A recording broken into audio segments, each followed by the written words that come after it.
A ver, pensadlo un segundo. El mundo nos está bombardeando constantemente. Sonidos, luces, lo que sentimos al tocar algo, y nuestro cerebro tiene que lidiar con todo eso. Es que es la base de todo, ¿no? De cómo hablamos con alguien, de las decisiones que tomamos. Pues bien, hoy vamos a meternos de lleno en los circuitos que hacen posible esa magia. Y sobre todo vamos a ver qué pasa cuando esos circuitos, bueno, cuando fallan, como ocurre en el síndrome del X frágil y en los trastornos del espectro autista. Ojo a esta frase de William James. El arte de ser sabio es saber qué pasar por alto. Es que es brutal, porque dan el clavo de una de las cosas más increíbles que hace nuestro cerebro: filtrar. Es una tarea constante de decidir, esto es ruido, fuera, esto es importante, a por ello. Sin ese filtro, vamos, estaríamos perdidos. Pero claro, ¿y si no se puede pasar por alto nada? O sea, imaginad por un momento que es imposible ignorar lo que sea. Que cada sonido, por pequeño que fuera, cada luz, el roce de la ropa, todo, absolutamente todo, se percibiera con una intensidad máxima. Pues ese es el día a día, el reto brutal al que se enfrentan las personas con trastornos del procesamiento sensorial.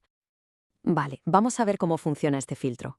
Pensemos en una situación que todos conocemos: un restaurante a tope de gente o un parque un sábado por la mañana. Hay un jaleo tremendo, ¿verdad? Pues en medio de todo ese caos, nuestro cerebro está haciendo, sin que nos demos cuenta, un auténtico milagro. Está filtrando un torrente de información para que podamos, por ejemplo, centrarnos en algo. Es que es alucinante cuando te paras a pensarlo. Un cerebro, digamos, neurotípico, está todo el rato tomando microdecisiones. Es capaz de bajarle el volumen al murmullo de las mesas de al lado para escuchar a la persona que tiene enfrente. Procesa una sonrisa y sabe que tiene que devolverla. O sea, esa capacidad para discriminar, para elegir qué es importante y qué no, es que es la base de casi todo lo que hacemos. Bueno, ¿y qué pasa cuando este filtro se estropea? Cuando se sobrecarga. Pues aquí es donde empezamos a hablar de los síntomas clave del síndrome del X frágil, el SXF, y de los trastornos del espectro autista o TEA. El concepto clave que tenemos que entender es el de atipicidades sensoriales. Y ojo, que esto no son manías ni cosas raras. Estamos hablando de una condición que puede ser realmente debilitante. Significa que el mundo se percibe como algo abrumador, caótico. Y claro, esto afecta de lleno a cómo se aprende, a cómo se relaciona una persona con los demás. Y las consecuencias de esto son como una cascada, un efecto dominó. Si el filtro no funciona bien, aparece la hipersensibilidad, esa sensación de que todo es demasiado. De ahí a evitar el contacto físico, por ejemplo, hay un paso. Los problemas de atención son casi inevitables. ¿Cómo te vas a concentrar si no puedes ignorar nada?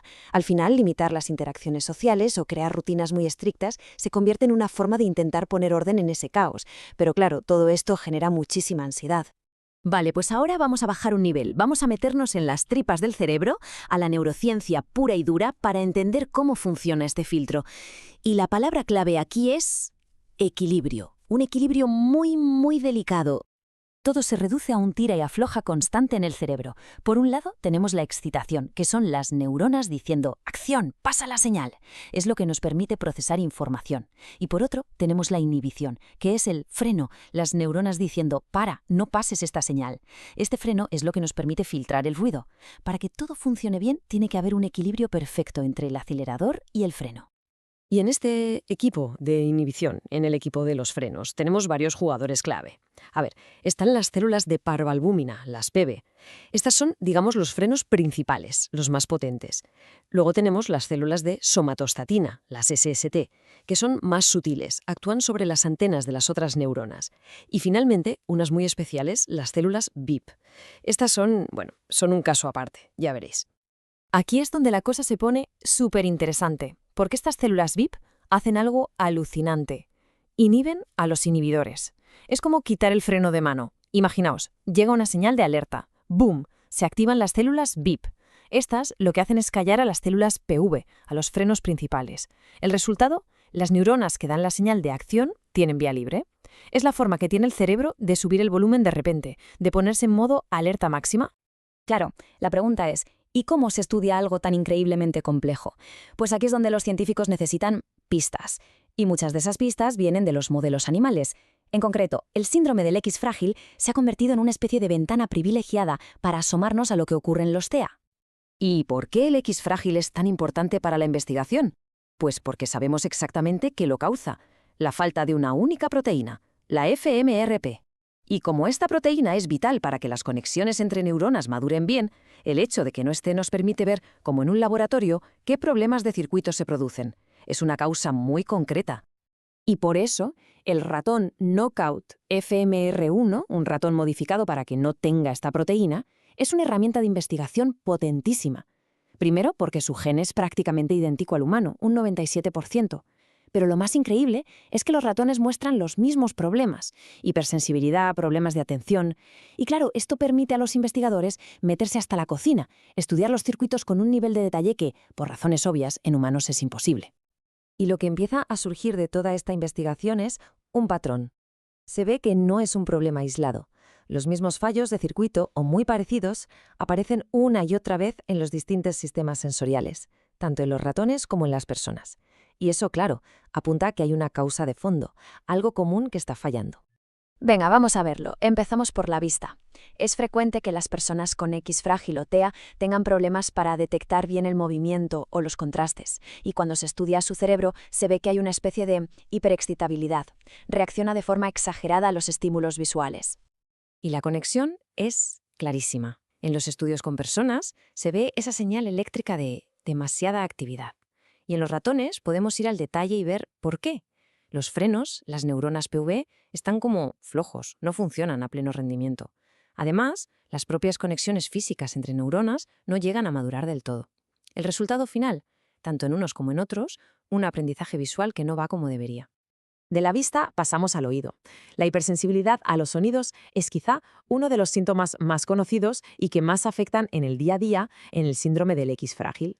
Y de nuevo, lo que se ve es prácticamente un calco. Tanto en personas como en ratones se observa que les cuesta más filtrar un sonido que avisa de un susto. A nivel cerebral, la misma historia, la señal de hiperexcitabilidad y esa incapacidad de acostumbrarse a un sonido que se repite. El problema de fondo es el mismo. Los frenos, la inhibición, no están funcionando bien. Y por último, el tacto. Esto nos lleva a problemas como la defensa táctil, esa situación en la que un simple roce, algo que para la mayoría es normal, se puede sentir como algo muy desagradable. Y sí, lo habéis adivinado. En los ratones, el patrón se repite por tercera vez. En la zona del cerebro que procesa el tacto, ¿qué encontramos? Pues menos células PV, menos frenos. Y esto hace que toda esa red de neuronas se quede encendida más tiempo del que debería, se vuelve hiperexcitable. Y eso se traduce en una respuesta exagerada cuando se les estimula, por ejemplo, los bigotes, que es el equivalente a la defensa táctil.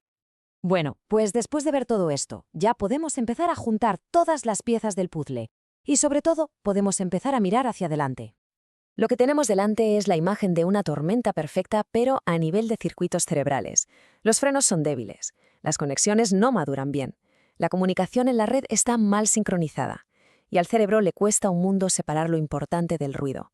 Si lo resumimos al máximo, todo vuelve a lo mismo, un desequilibrio fundamental entre la excitación y la inhibición. Y todo esto nos deja con una pregunta final, que es en el fondo una pregunta llena de esperanza. Si la ciencia está consiguiendo identificar con esta precisión dónde está el fallo, cómo y por qué fallan los circuitos, ¿seremos capaces de intervenir? ¿Podremos aprender a reparar ese equilibrio? A recablear el cerebro para que ese filtro sensorial vuelva a funcionar.